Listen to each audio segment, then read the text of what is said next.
오늘 설교 제목은 친절한 말의 중요성입니다. 일반적으로 친절한 말이 얼마나 중요한가 굳이 자세히 말하지 않아도 잘 알고 있습니다. 그런데 우리 그리스도인으로서 친절한 말의 중요성을 곰곰이 생각해 본다면 세 가지로 말씀 나눌 수 있겠습니다. 첫째는 복된 인간관계를 만들어 나가기 위하여 친절한 말이 중요하다. 두 번째로는 삶의 긍정적인 변화를 위하여 친절한 말이 꼭 필요하다. 세 번째로는 하나님께 기쁘게 기도하기 위하여, 기도가 막히지 않게 하기 위하여 친절한 말이 필수적이다. 이렇게 친절한 말의 중요성을 세 가지로 말씀드릴 수가 있겠습니다. 인간이란 어떤 존재라고 생각하십니까?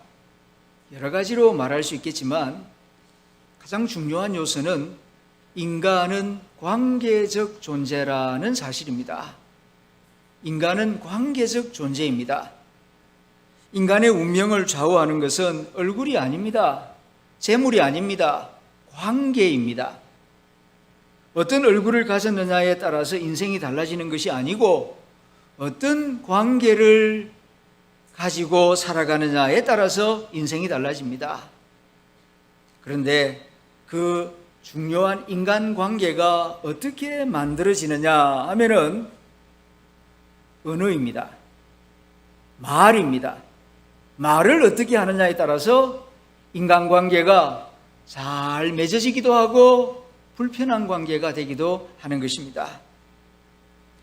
친절한 언어를 사용해야 좋은 인간관계가 만들어지고 좋은 인간관계를 가져야 행복한 삶이 되는 것입니다.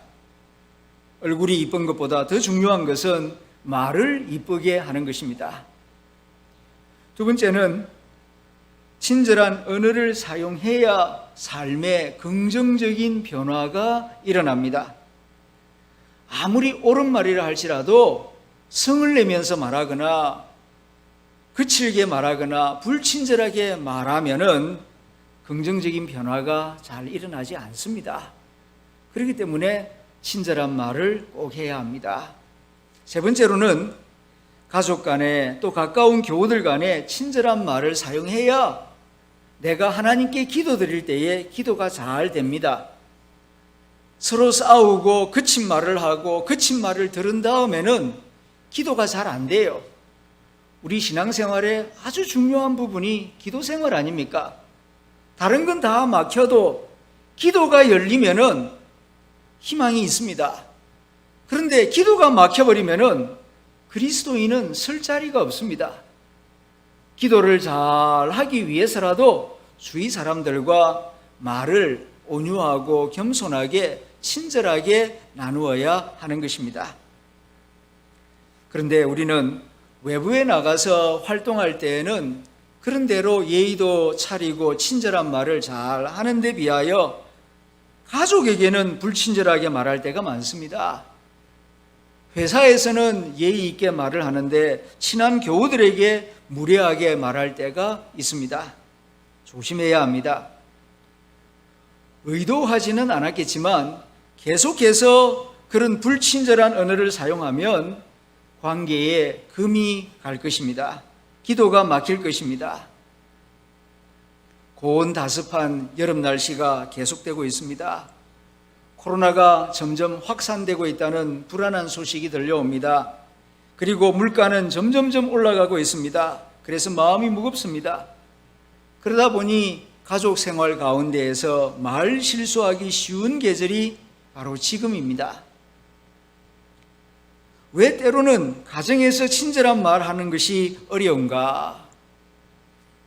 밖에서는 예의도 잘 차리고 친절하게 말하는데 친한 사람들끼리 왜 그렇게 친절하게 말을 잘 하지 못하는가 물어보면 많은 경우 이런 대답을 합니다. 화가 났어요. 또 어떤 경우에는 너무 피곤했어요. 또 어떤 경우에는 상대가 하도 말을 안 들어서 그렇게 말을 할 수밖에 없었다고 말하는 분들이 있습니다. 그러나 한 번 더 생각해 보시길 바랍니다. 그렇게 성을 내고 불친절하게 말한다고 해서 화가 풀리고 피곤이 가실까요? 상대방이 긍정적으로 변화될까요? 오히려 상황을 더 악화시킬 뿐입니다. 불친절한 말은 상황을 개선시키는 데 도움이 되지 않습니다. 이것을 우리가 명심한다면은 아무런 도움이 되지 않는 그런 불친절한 말은 좀 내려놓고 마음을 다스리면서 그래도 힘들어도 좀 더 부드럽게 온유하게 말하는 노력을 기울여야 할 것입니다. 사도 바울은 사도 야고보는 야고보서 1장 19절 20절에서 이렇게 교훈합니다. 내 사랑하는 형제들아 너희가 알지니, 우리가 꼭 알아야 되는 게 있다는 겁니다. 그게 뭡니까? 사람마다 듣기는 속히 하고 말하기는 더디하며 성내기도 더디하라. 사람인지라 성을 전혀 안 낼 수는 없습니다. 그러나 성을 내야 할 때에 불같이 그렇게 내지 말고 한 번 더 생각하고 더디하라. 꼭 성을 내야 할 일인가? 한 번 더 생각하고 성을 내어라. 사람이 성내는 것은 하나님의 의를 이루지 못한다. 그렇게 교훈하고 있습니다. 사람이 성내는 것은 하나님의 의를 이루지 못합니다. 성내 가지고 뭔가 좋은 일을 이루고 선한 일을 이룰 수 있다면 성낼 만하죠. 그러나 성내 가지고 이룰 수 있는 선한 일은 없습니다. 오히려 일을 망치고 관계를 더 어렵게 만들 뿐입니다. 우리 그리스도인들이 힘들어도 친절한 말을 하려고 힘써야 하는 중요한 이유가 바로 여기에 있는 것입니다. 하나님의 의를 이루기 위하여. 성내는 것은 하나님의 의를 이루지 못한다. 그렇게 야고보가 가르쳐 주었으니 하나님의 의를 이루기 위해서라도 성내는 것을 자제해야 한다는 것입니다. 우리 신앙생활에 가장 중요한 목적이 무엇입니까? 하나님의 나라와 하나님의 의를 구하는 것이 아닙니까? 먹든지 마시든지 뭘 하든지 하나님의 나라와 하나님의 의를 먼저 구하라. 이것이 우리 주님의 명령입니다. 하나님의 나라와 하나님의 의를 먼저 구하기 위해서라도 성내는 것을 조심해야 한다는 것입니다. 그런데 우리는 성내는 경우가 들어 있습니다.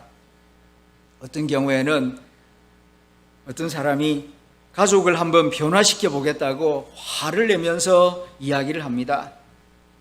아내가 원하는 대로 남편이 행동하지 않는다고 아내가 부정적인 언어를 계속 사용할 때가 있습니다. 또 아내가 무언가를 깜빡할 경우 남편은 아내에게 소리를 지르기도 합니다. 그러나 성내는 언어는 사람을 긍정적으로 변화시키지 못합니다.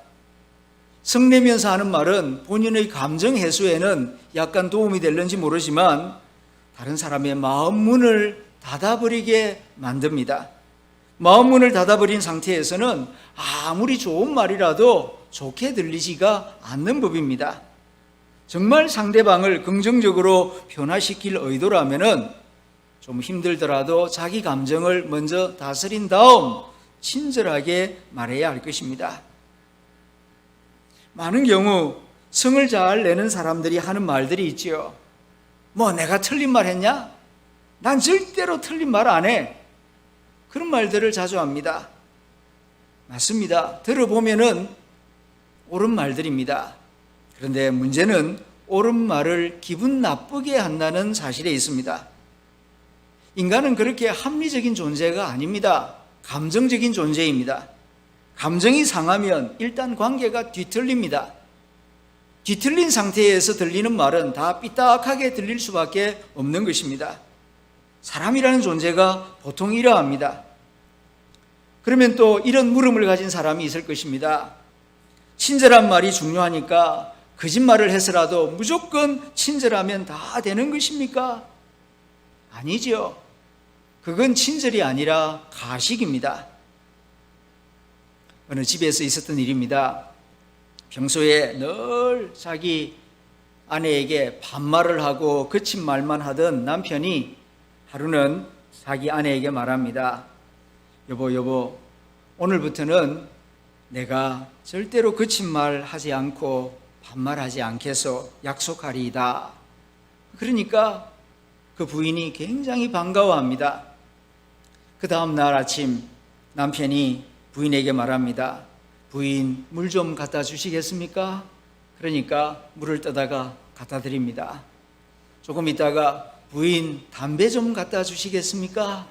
그러니까 또 담배를 챙겨다가 앞에 갖다 줍니다. 조금 있다가 또 남편이 부인, 잿더리 좀 갖다 주시겠습니까? 그럽니다. 그러니까 그 부인이 열받아서 야, 이 자식아, 반말해도 좋으니까 네가 가지고 가. 그랬다는 거 아닙니까? 친절한 말이라고 하는 것은 상대방을 진정으로 배려하고 위하는 마음에서 나오는 말이지, 말만 번지르하게 한다고 친절한 말이 되는 것이 아닙니다. 그러므로 진심을 담아서 말을 이쁘게 해야 합니다. 물론 쉬운 일은 아닙니다. 그렇기 때문에 기도해야 합니다. 기도하면 하나님이 도와주십니다. 때때로 우리는 가족 간에도 친절한 언어를 사용하고 싶지 않을 때가 있습니다. 자기 자신이 화나고 기분 나쁘다는 것을 상대가 알아차리게 하고 싶을 때가 있지요. 다윗도 그러한 때가 있었던 것 같습니다. 그때 다윗은 하나님께 다음과 같이 기도합니다. 나의 반석이시요 나의 구속자이신 여호와여, 내 입의 말과 마음의 묵상이 주님 앞에 연락되기를 원하나이다.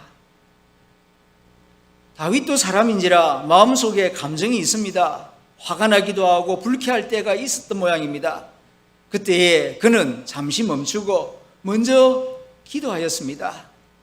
여호와여, 내 입의 말과 마음의 묵상이 주님 앞에 기쁨이 되기를 원합니다.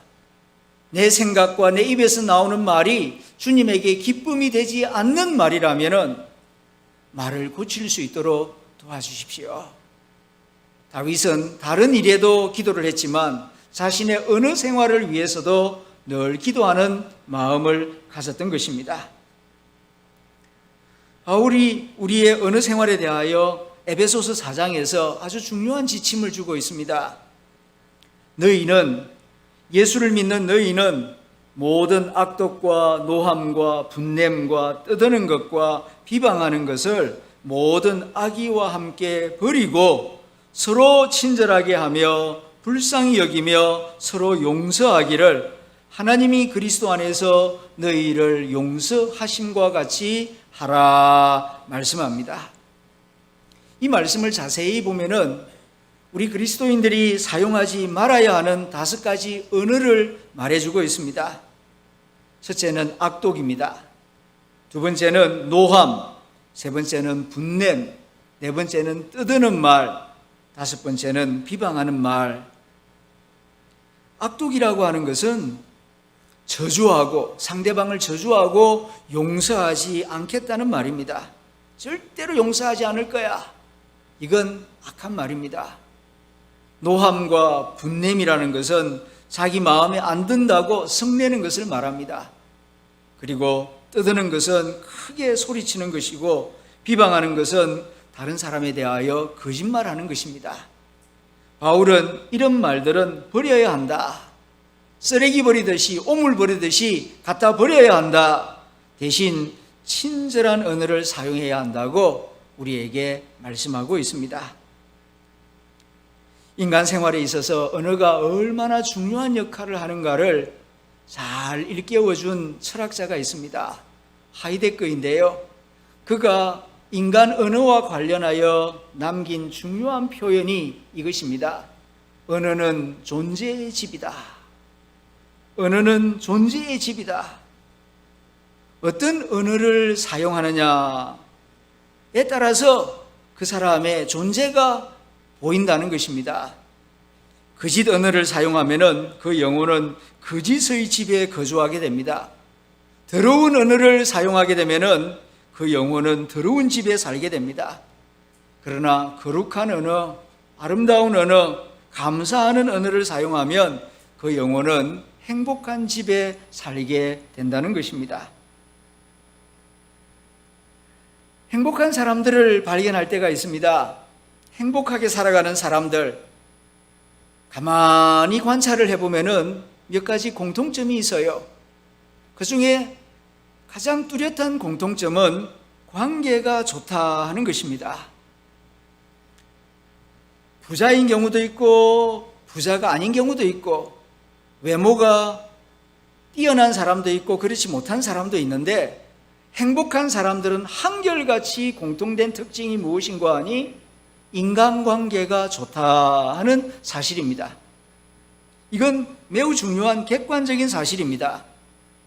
주관적으로 생각할 때에는 부자가 되면 행복해질 것 같다, 내 외모가 좀 더 예쁘고 달라진다면 행복해질 것 같다, 주관적으로는 그런 생각을 가질 때가 있지요. 그런데 객관적으로는 부자가 된다고 외모가 더 이뻐진다고 반드시 행복해지는 것이 아니라 관계가 좋아질 때에 예외 없이 다 행복한 삶을 살게 된다는 사실입니다. 이 사실은 인간의 행복에 대하여 오랫동안 연구해온 하버드 대학교 심리학과나 서울대학교 전문연구기관의 연구 결과이기도 합니다. 이렇게 인간의 행복을 좌우하는 것은 관계성인데, 이 관계성을 만드는 데 결정적인 역할을 하는 게 무엇인고 하니 언어입니다. 말입니다. 말에 따라서 인간관계가 잘 맺어지기도 하고 잘 맺어지지 못하는 경우도 있다는 것입니다. 그러므로 정말 행복하게 살고 싶다면 돈을 많이 벌려고 하는 것보다, 또 돈을 많이 벌어서 얼굴을 고치려는 노력보다는 말을 고치는 데 힘을 쓰고 돈을 써야 합니다. 이것이 훨씬 가성비가 높기 때문입니다. 말을 이쁘게 하는 사람들 가만히 관찰해 보면은 세 가지 특징이 있어요. 첫째는 배려, 두 번째로는 존중, 세 번째는 긍정입니다. 말을 이쁘게 하는 사람들 관찰해 보세요. 한결같이 첫 번째는 그 말 속에 배려의 마음이 담겨 있습니다. 배려가 담겨 있는 말은 내가 들을 때에 참 다정하게 들리고 이쁘게 들립니다. 나 위주로 말하는 대신에 상대방 위주로 말하는 습관을 가진 사람, 그 말이 참 이쁩니다. 예를 들면 친구랑 함께 밥 먹으러 갈 때에 나 위주로 말하는 경우에는 나 오늘 좀 얼큰한 뭐 먹고 싶다, 이렇게 말을 합니다. 그러나 상대방 위주로 말하는 사람은 친구야 뭐 좋아하니? 친구가 좋아하는 거 오늘 대접하고 싶은데, 가만히 살펴보면은 배려하는 사람의 언어는 주어가 다릅니다. 주어가 내가 아니라 상대방입니다. 주어가 달라지면은 말이 이쁘게 들립니다. 또 한 가지, 배려하는 마음이 담겨 있는 말은 말의 중심에 결과를 두지 않고 사람을 두고 있습니다. 일의 결과를 중요시하는 것보다는 사람을 더 중요시하면서 말을 합니다. 이렇게 말을 하면은 어떤 결과가 생기는고 하니 말에 온기가 담깁니다. 예를 들면 교회 리모델링이 잘 되었네요, 이렇게 말한다면은 그것은 일의 결과를 중심에 두고 하는 말입니다. 그런데 같은 내용인데도 사람을 중심에 두고 다시 표현을 해본다면 어떻게 되겠습니까? 교회 리모델링을 이렇게 잘 해내시느라고 고생이 참 많았겠네요, 이렇게 될 것입니다. 만일 여러분이 듣는 입장에 있다면 어느 표현의 마음이 더 몽글몽글해지겠습니까? 당연히 두 번째이겠지요. 말을 이쁘게 한다는 것이 바로 이런 것입니다. 상대방을 먼저 생각하고 배려하는 마음을 담아서 말을 하면 이쁘게 들리게 되는 것입니다. 두 번째, 이쁜 말의 중요한 특징은 그 말 속에 존중이 담겨 있다는 사실입니다. 다정하게 느껴지는 말투, 이쁘게 느껴지는 말투 속에는 존중이 담겨 있습니다. 이 사람이 나를 존중해 주는구나 하는 그런 느낌을 말 속에서 느끼게 됩니다. 화려하지 않아도 상대방을 높이고 존중하는 그런 마음이 느껴지는 대화를 하면은 분위기가 자연히 훈훈해지게 되는 것입니다. 그럼 구체적으로 어떻게 하면 될까요? 존댓말을 쓰는 것도 하나의 방법이 되겠지만 그것보다 더 중요한 것은 말 속에 고마움과 존경을 포함시키는 것입니다. 예를 들어서 친구를 따라서 맛집을 찾아갔다고 합시다. 그럴 경우 가서 먹어보니까 진짜 맛있습니다. 그럴 경우에 야, 이 집 대박이다. 진짜 맛있네. 이렇게 표현을 한다면은 평범한 표현입니다. 그런데 이 말 속에 고마움을 한 숟가락 넣어가지고 말을 하면 분위기가 달라집니다. 야, 친구야. 친구 덕분에 오늘 이렇게 맛있는 걸 다 먹어보네. 친구야, 고마워. 이렇게 표현을 한다면은 한꺼번에 두 마리 토끼를 다 잡는 그런 표현이 되는 것입니다. 마지막 세 번째로 이쁜 말은 그 속에 긍정을 포함하고 있습니다. 똑같은 상황이라도 부정적으로 극단적으로 표현하는 대신에 긍정적으로 표현합니다. 예를 들면은 배고파 죽을 것 같다 이렇게 표현하는 대신에 맛있는 걸 먹을 시간이 됐네 이렇게 말을 한번 바꾸어 보는 것입니다. 훨씬 낫지요.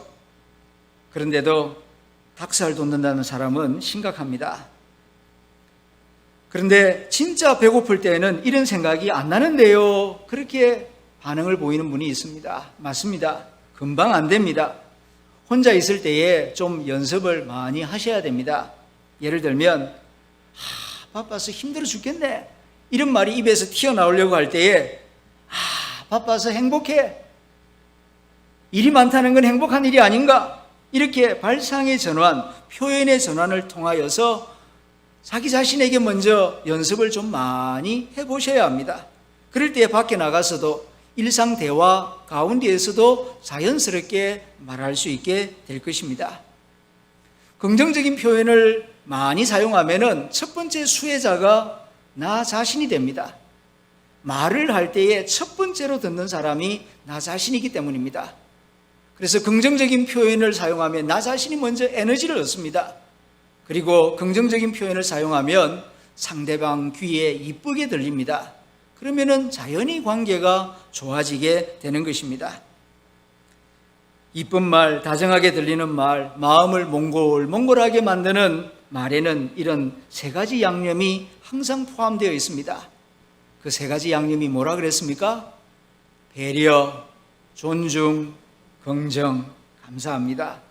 꼭 기억하시고 잘 활용하시면은 좋은 일들이 많이 생길 것입니다. 우리의 말은 매우 중요합니다. 우리가 말하고 듣는 것은 우리의 생각과 감정을 바꾸기 때문입니다. 불쾌한 언어는 슬픔과 분노를 일으킵니다. 친절한 언어는 우리를 평안하게 하고 행복하게 합니다. 특별히 가정에서 가까운 사람들에게 친절한 언어를 사용해야 합니다. 그러나 때때로 우리는 가족 간에도 친절한 언어를 사용하고 싶지 않을 때가 있습니다. 그때 우리는 우리의 생각과 감정을 하나님께서 다스려 주시도록 다윗처럼 기도해야 합니다. 나의 반석이시요 나의 구속자이신 여호와여, 내 입의 말과 마음의 묵상이 주님 앞에 연락되기를 원하나이다. 이 성경 구절을 가지고 만든 찬양이 있습니다. 한번 같이 불러보도록 하겠습니다. 나의 입술의 모든 말과 나의 마음의 묵상이 주께 연락되기를 원하네.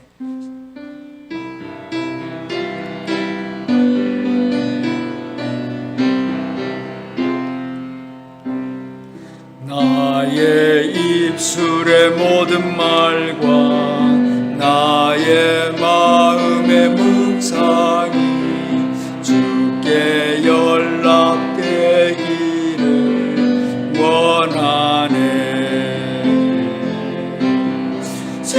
생명이 되신 주, 반석이 되신 주, 나의 입술의 모든 말과 나의 마음의 묵상이 주께 연락되기를 원하네.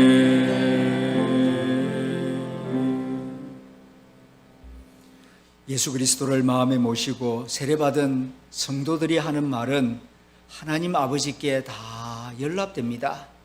이것을 우리가 꼭 기억해야 합니다.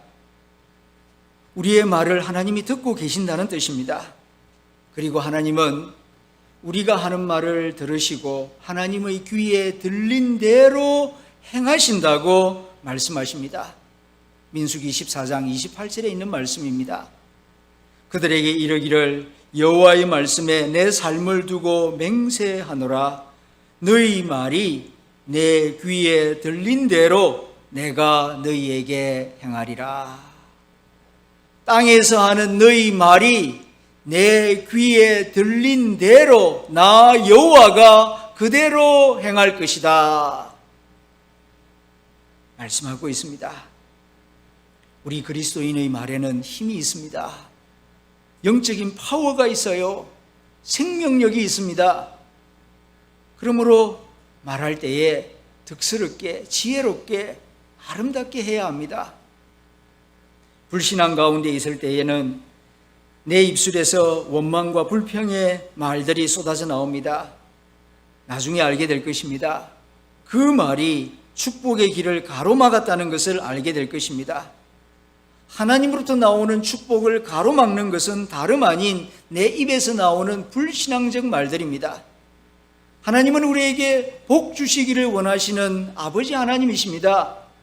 그런데 하나님의 복이 나에게 임하지 못하는 것은 혹 내 입에서 나오는 불신앙적인 말 때문은 아닌가? 내 언어를 한번 점검해 보고 말을 바꾸어야 하나님의 복을 받아 누릴 수가 있는 것입니다. 말이 달라져야 삶이 달라집니다. 말이 달라져야 운명이 달라집니다. 믿음의 말, 감사의 말을 많이 하시기를 바랍니다. 하나님의 귀에 많이 들리도록 긍정적인 말, 신앙 고백적인 말, 감사의 말들을 많이 하십시오. 귀에 들린 대로 역사하시는 하나님이 축복의 길을 열어주시고 감사한 일들이 많이 생기도록 섭리하여 주실 것입니다.